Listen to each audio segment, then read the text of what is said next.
Lott, president of the Crime Prevention Research Center and the author of the book More Guns, Less Crime, says he was the victim of a hoax orchestrated by the gun control advocacy group Change the Ref. One America's John Hines has this report.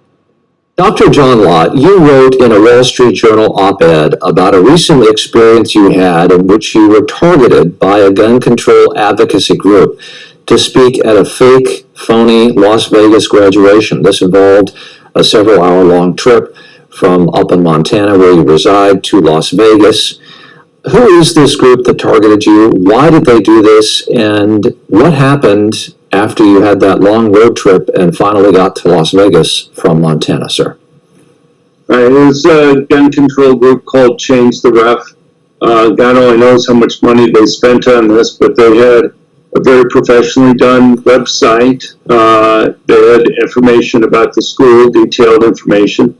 I was told that this was a large online school that was having an in-person graduation for about 2,000 students, and I was supposed to be the keynote commencement speaker for it.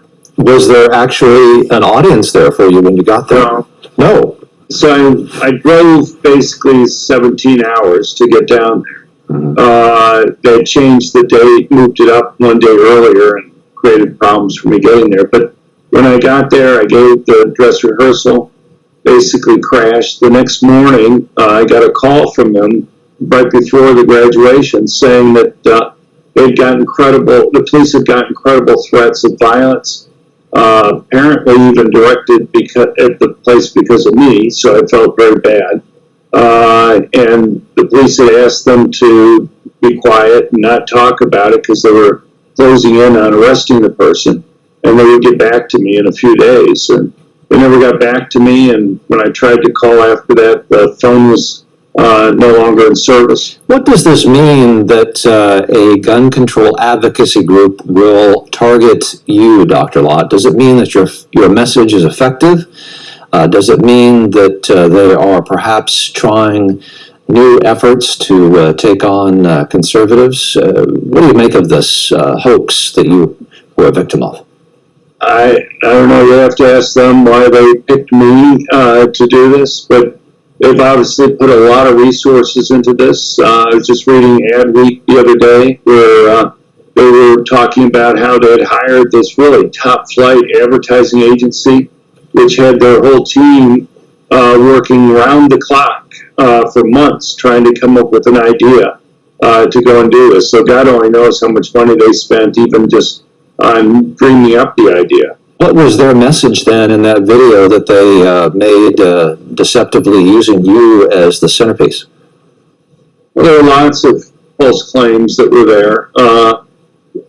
One of the attacks that they had on me personally was with regard to background checks. They were claiming that I was against background checks, universal background checks, and that I was complaining about the gun control groups fighting tooth and nail against my opposition there. What I had said in the speech, if they ever released the entire video, was that, look, everybody wants to stop dangerous people from obtaining guns. The problem is that the current background check system's a mess. For example, when Biden says that there are 3 million dangerous people that have been stopped from buying guns, it's simply false. Dr. John Lott, president of the Crime Prevention Research Center, thank you for talking to us on One American News, sir. It's good to catch up with you. Well, thank you very much. I appreciate it.